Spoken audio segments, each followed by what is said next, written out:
Hello, gals and my gentlemen. Welcome back to the Get Up Girl podcast. I'm really excited. And if you're tuning in live or if you're watching, if you're not listening, I am excited because I have my first gentleman today. And Hello, hello. yes, I have Samuel Donner. Now, he is the creator of the Finding Founders podcast. And I'm always laughing because you have to say that a couple times. That's a tongue twister. And you have had your podcast for 2 years now. I was just reading a post on your Instagram page about, I think the biggest thing about having a podcast is consistency, right? And really showing up. But before all this, we were talking about some things about how to get back up. So before we get into that, Samuel, give us a little context about how you got into creating this podcast and how you got into entrepreneurship.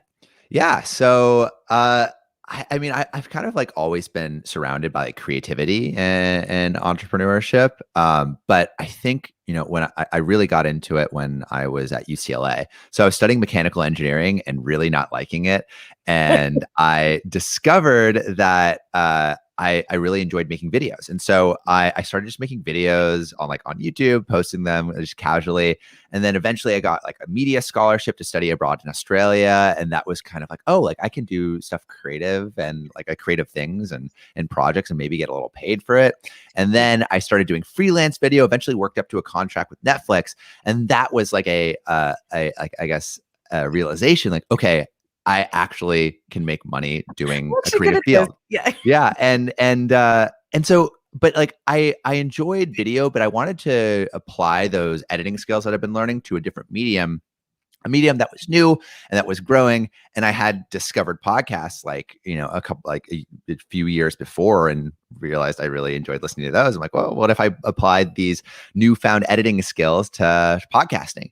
And so I started out just interviewing my roommates who were all like entrepreneurial and those turned out really well. And I wanted to see how how can I maybe level up the person that I'm interviewing? And so I racked my brain actually to a point 2 years before where I was listening to this podcast called Startup. And the second season it's a Gimlet podcast and it's basically just about business. And the second season is about the founder of American Apparel.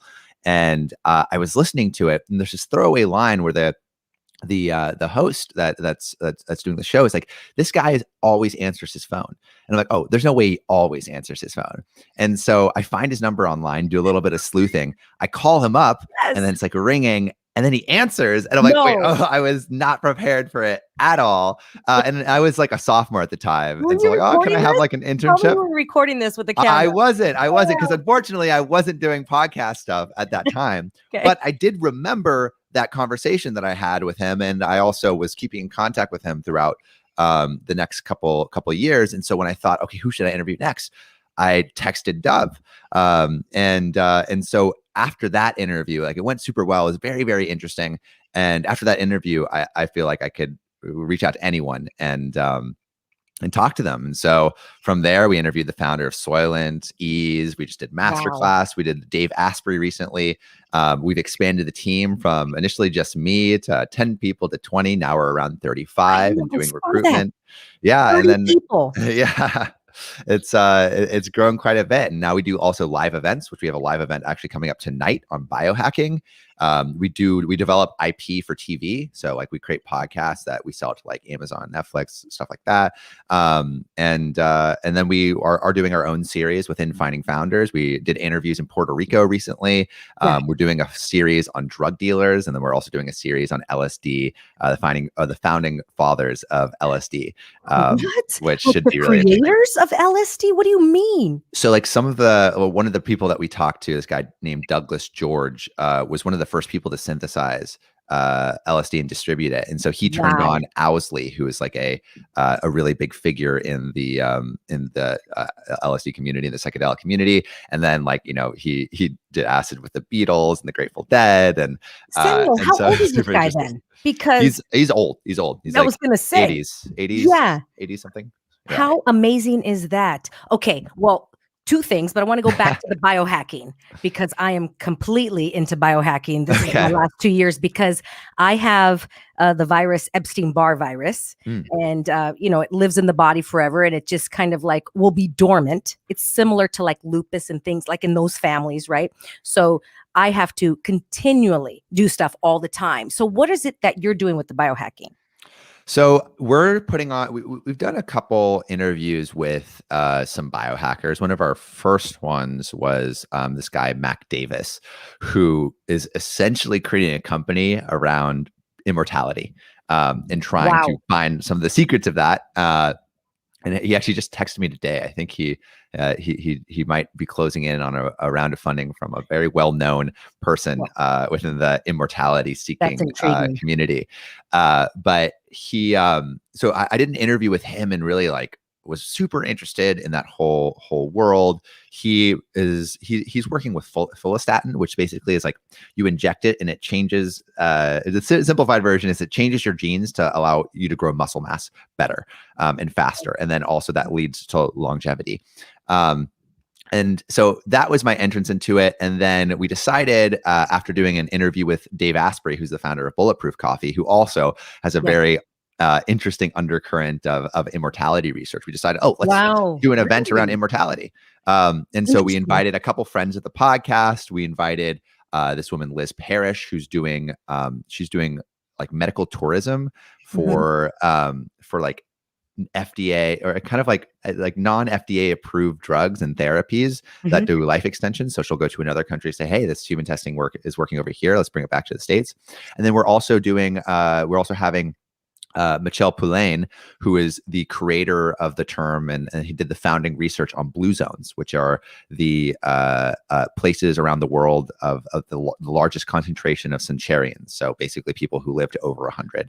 And we're just discovering like, hey, like, what does it take to live longer? And then how can we, what are some methods and maybe some new research that's been coming out that we can apply to our own lives that can help with longevity.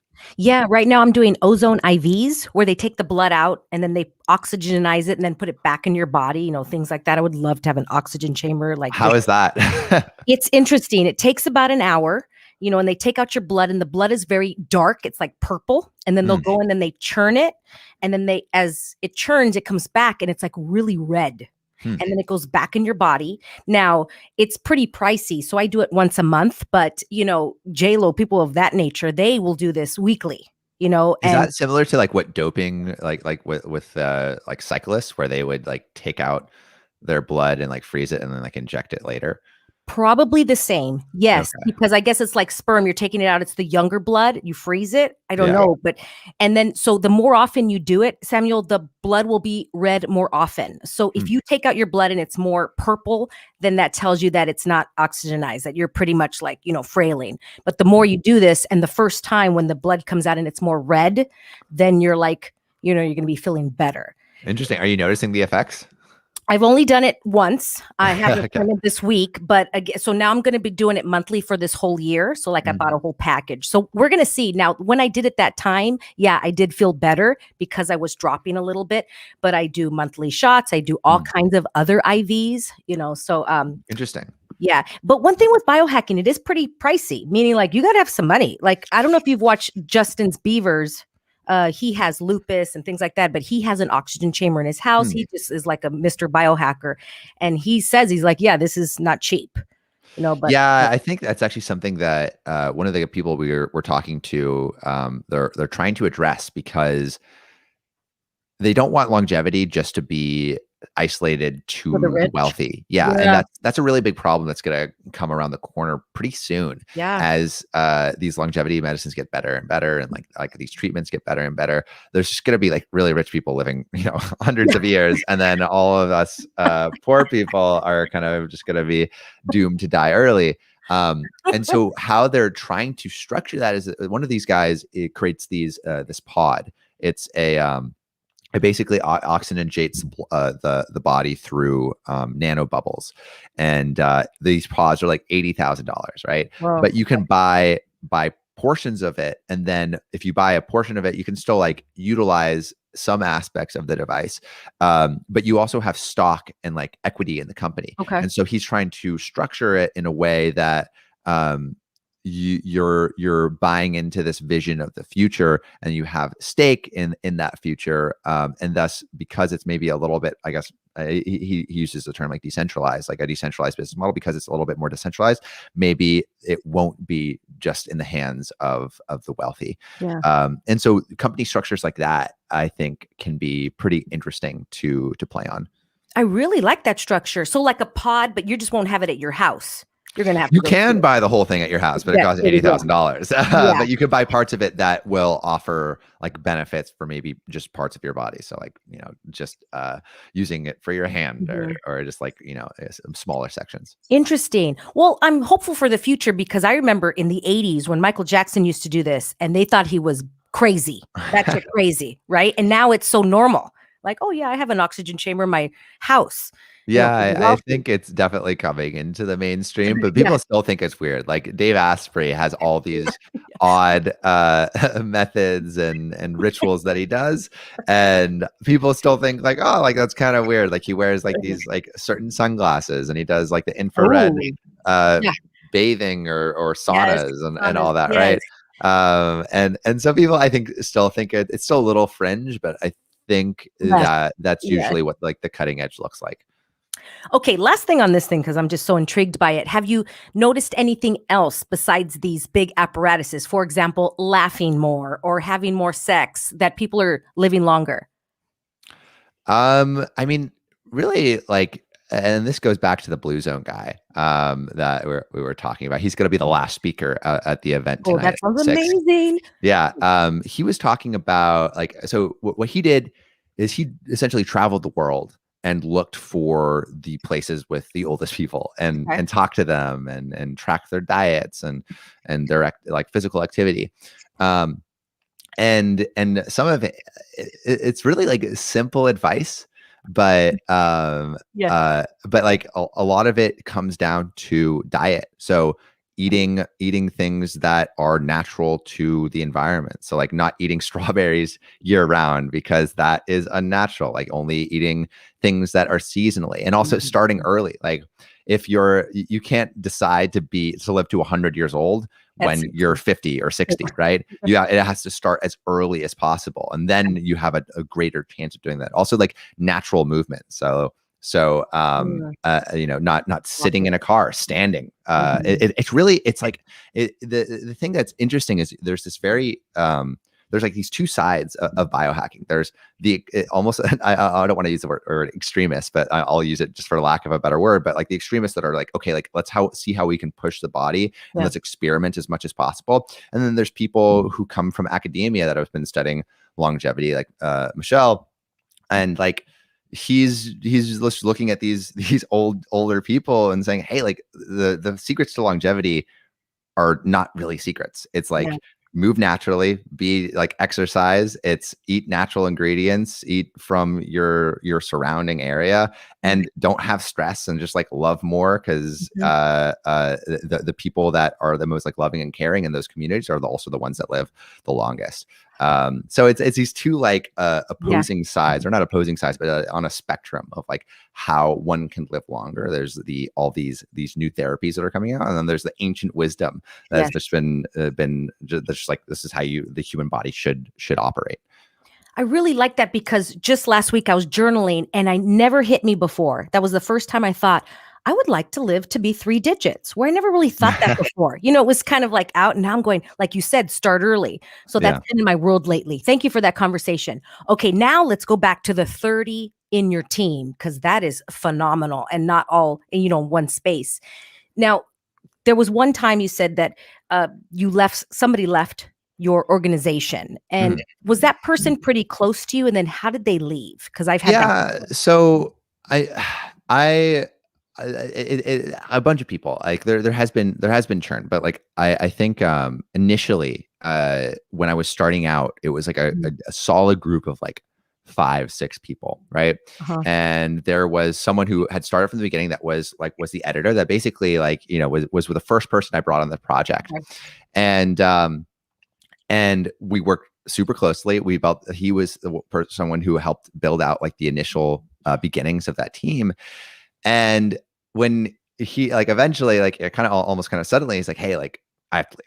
All right, like this isn't. I want to. He wanted to pursue more video stuff, and like this doesn't like quite align with what I want to do in life. And initially, I'm like, dang, like what did I do wrong? Like was I not creating an environment that fostered enough value and fostered like what this like the education and what this person wanted and fun and all that, right?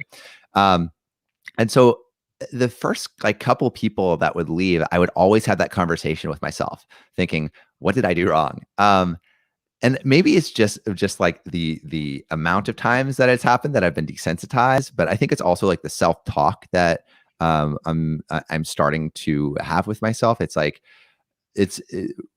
when people leave.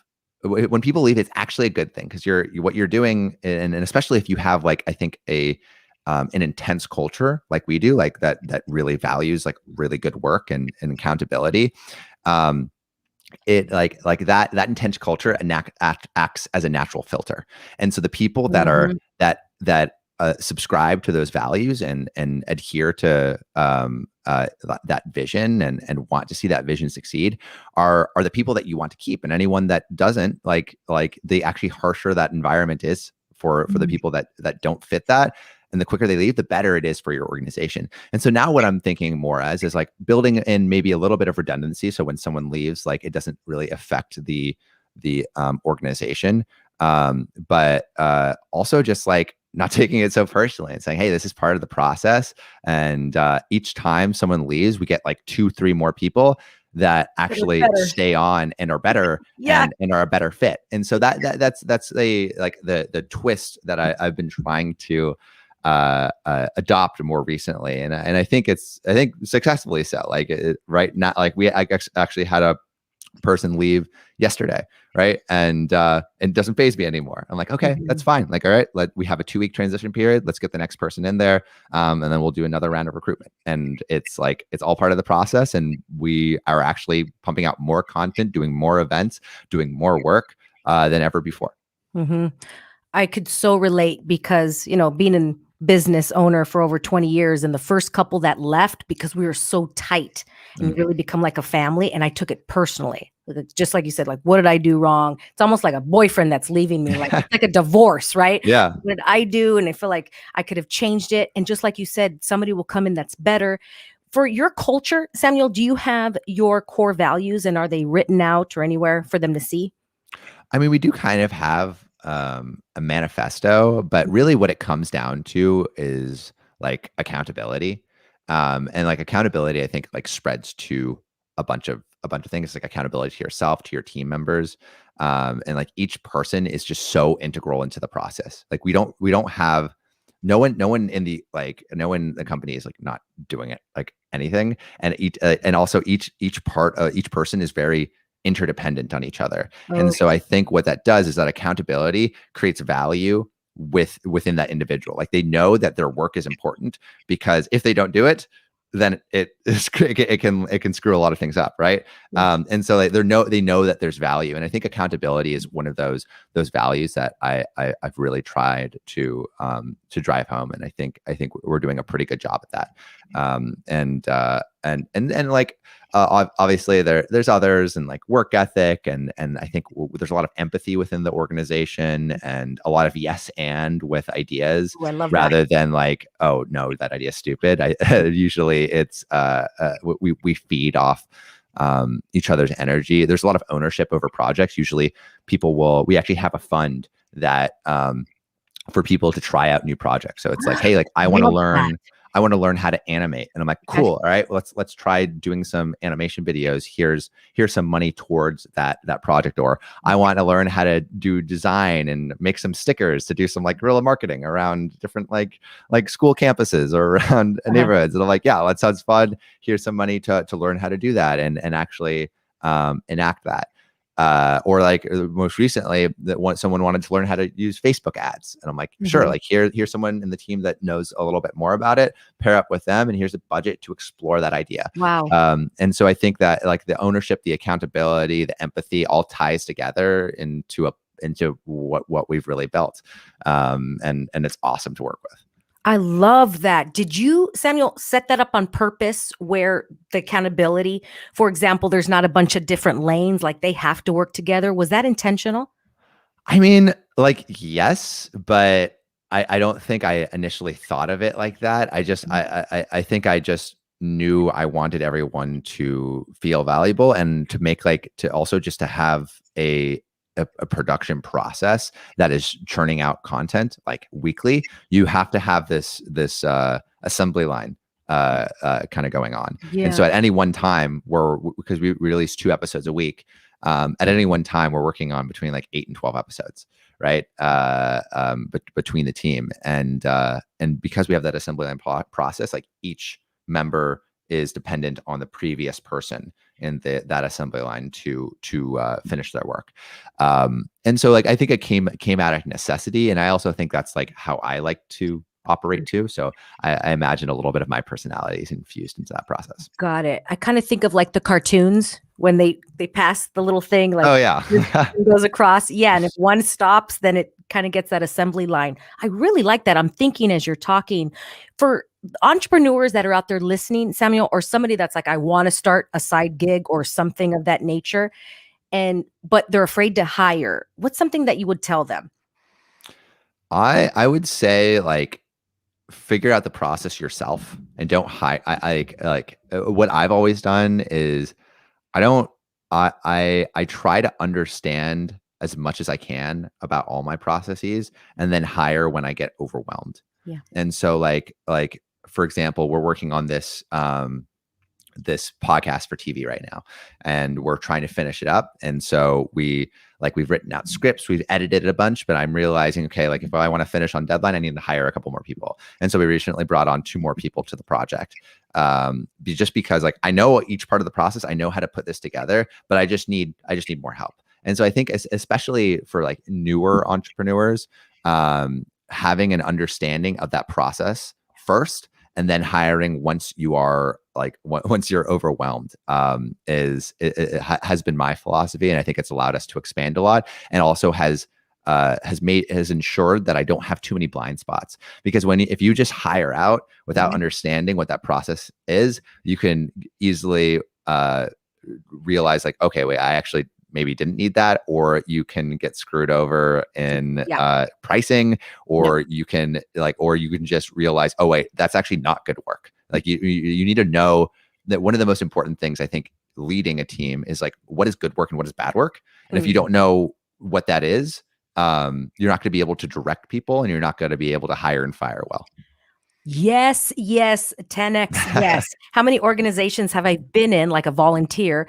So they'll say, oh, we need Facebook ads or whatever. So they hire somebody just because that person has on their card Facebook ad manager. That doesn't mean anything. And I'm like, you hired this person? You're paying this person? Well, yeah, aren't they doing the job? I'm like, but just like you said, understand it a little bit. That's how I work. I got to just understand it first, and then I can hire out. I'm like, I don't need to know it perfectly. I just got to know something, because I can't hire this person if I don't kind of get the job a little bit. Yes. And also, as your organization grows, you can delegate the responsibility of knowing what that is to other people. So like you need to build a network of trust. So like, for example, we have an outreach and community person that I don't understand. Like I trust, like initially when we had her on, like I trusted that she like I knew how to do a little bit of like what she was doing, but then her job has expanded, and she's learned a lot there too. But when she gets overwhelmed, she's gonna have to like hire out. But I don't necessarily need to know how to do everything that she's doing now, because there was an initial bridge of trust between us. Yes. And so that's just how it grows. So eventually, as your organization grows, you don't have to know everything. Yeah. But the starting parts and the starting points, I think it's pretty important to know a little.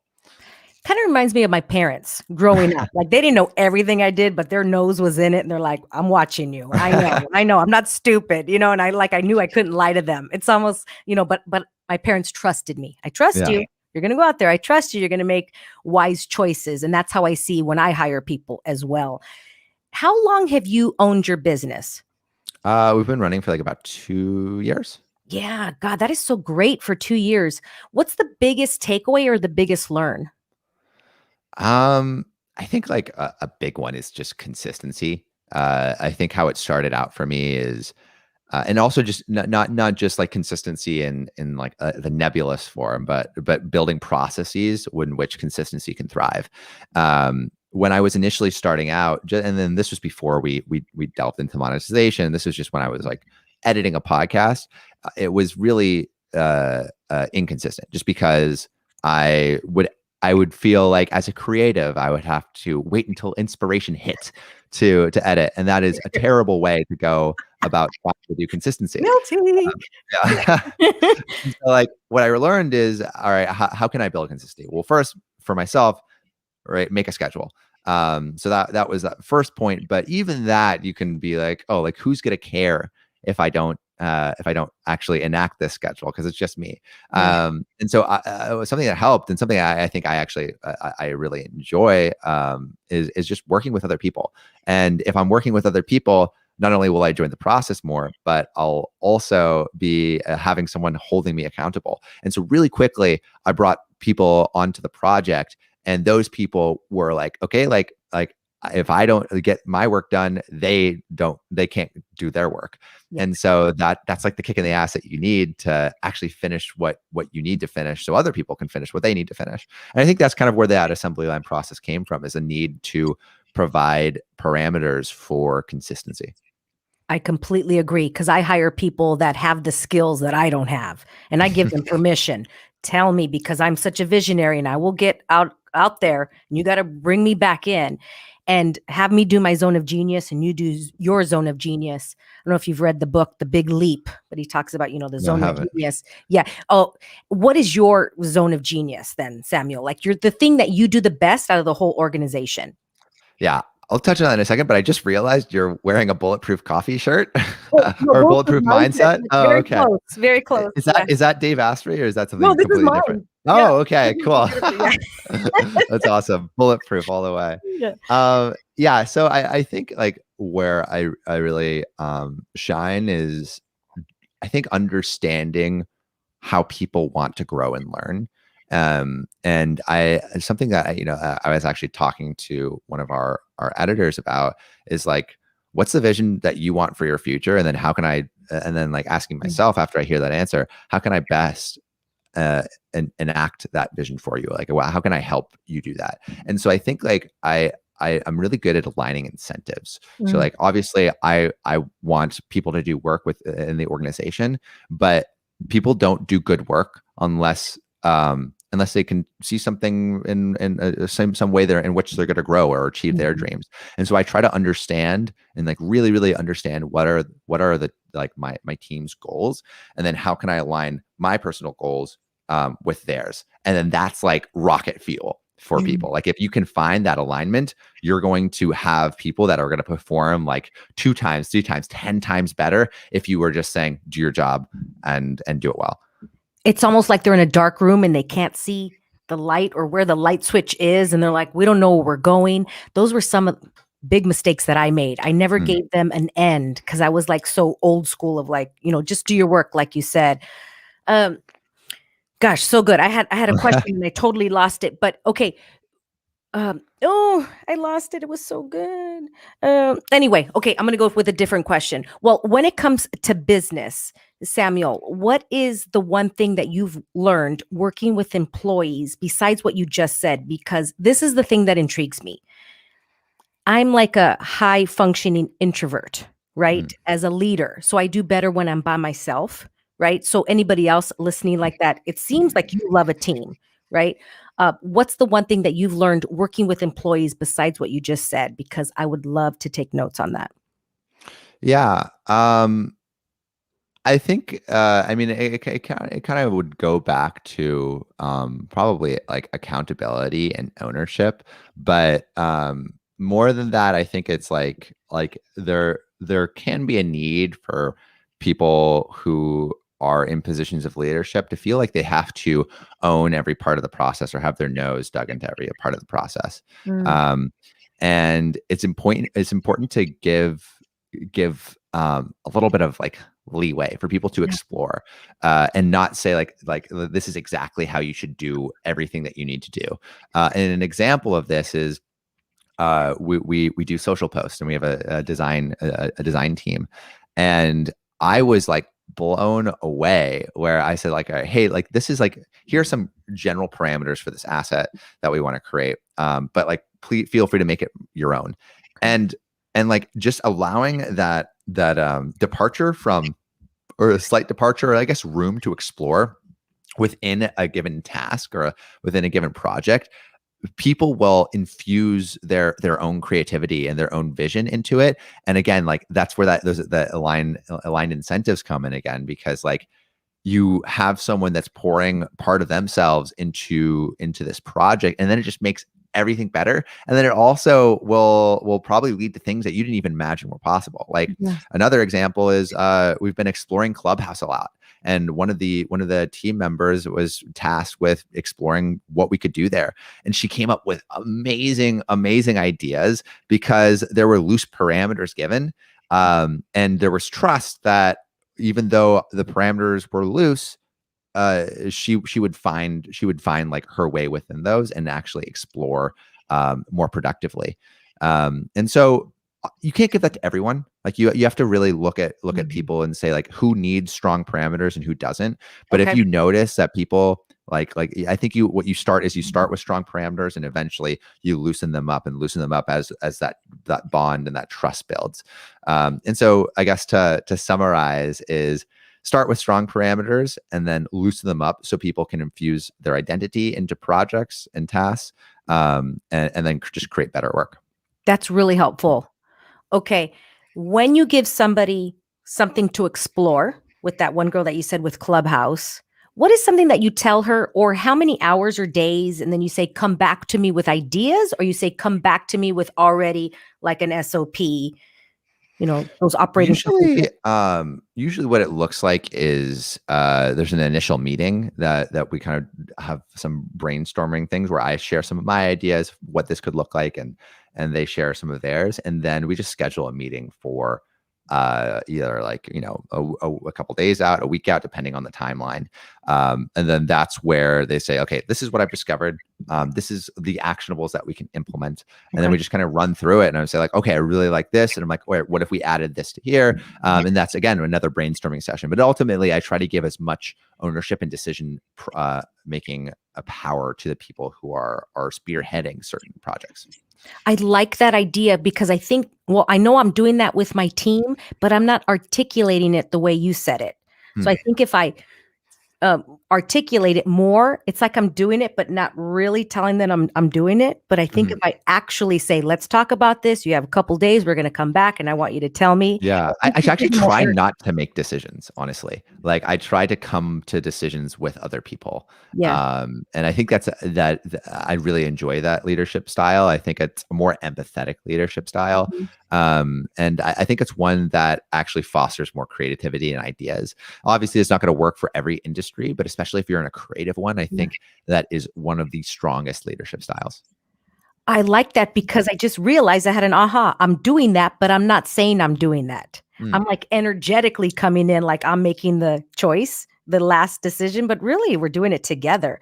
But I think actually lifting them up and saying, this is a collaborative effort. Yeah, and recognizing when it's their idea, because a lot of the ideas are theirs, and not feeling the need because you want to be the leader to say like, oh, this idea is mine, and this is mine, and this is my work. Like, I think giving is, I think part of leadership is giving away as much ownership to people as possible, and not worrying about. Like not being insecure about people thinking, oh, like you're not doing anything. Like, you just, I think that it's a much better way to just give that ownership away. And the reward is awesome. I'm such a recovering control freak. So many years ago, because I thought that's what a leader had to do. I fought that lie, and that was the little thing. Now I'm just like, yeah, go ahead, take it over. But I like how you said articulate it. Okay, I'm going to take that with me. Any last things that you want to add in that somebody that's listening that has a business? Because this was really helpful for me. Last words of wisdom. I think, again, just going back to that idea of consistency, if you're starting out, build processes for consistency. Don't just expect yourself to like magically be more consistent or like change your personality. You have to build processes. And I think processes are what make successful people and differentiate success from just an idea and from execution from just an idea. Well, on that, Sameul, how long did it take you to get momentum on your business? I mean, there's different aspects of it, right? Like if you're talking about, producing content, it took like a few months to get, momentum behind actually making, making content each week. If you're talking about interviewing really amazing people, like that took maybe like 6 months. But if you're talking about monetization, that probably took like a year. And then if you're talking about like being a known figure within like the space, like I feel like that's happening, right now. Like recently I got asked to host a show for Wondery, right? So like that's like that's an example of, okay, like there's different momentum for different parts of the process, and recognizing that there is momentum at all parts of the process. You shouldn't just be focusing on like one subsection of that. Because then you can maybe get a little bit demoralized if you're saying like, oh, I need momentum in the monetary sense right now. There's so many things that lead up to that, that I think should be your focuses before maybe monetary success. So true. Because I think a lot of people, or at least girlfriends of mine or friends that want to make a transition, maybe leave corporate or do something of that nature, and they think it's going to be right away. And I'm like, are you ready to be consistent? And let's go. For a long time too. For a long time, right? And I am rebuilding how many businesses, and each one, it's just like you're giving birth and you want that kid right away to like run and go to college. And you're like, the kid can barely, just sit up. Has to grow. Yeah, the poor kid was just born yesterday. Yeah, totally see it that way. Sameul, thank you so much for spending time with me. This was really, really informative. Where can everybody find you? And again, the podcast, if they want to listen to you. Yeah. So Finding Founders is everywhere that you can find podcasts. We also have a website, findingfounders.co. And if you are on Clubhouse, or if you are on Zoom, actually, if you're on Clubhouse, just follow me at Sameul Donner. We have an event today, 6 to 8 p.m. If you want to RSVP for that, you could go to our website, findingfounders.co, and go to the events tab on that and RSVP. But again, we're on Zoom. We're going to be on Zoom and Clubhouse for that event tonight, 6 p.m. PST. For Clubhouse, are you there every certain days or something like that? Do you have a schedule? We're building out a schedule. So it's like a weekly right now, but not a strict weekly. But we're going to be doing events probably every month. So maybe the first Tuesday of every month on Clubhouse at 6 I love that. PST. I'm going to check that out about biohacking tonight. Yeah, definitely really do. Cool. Are you hacking the audio as well for us that miss it on Clubhouse? Yes. So I'll probably be recording it over Zoom and might release it on our podcast feed probably the day after or something like that. Okay, we'll definitely check that out. Sweet. Sameul Donner, thank you so much from Finding Founders. Appreciate you. And remember, everybody, to get back up. We'll see you next time.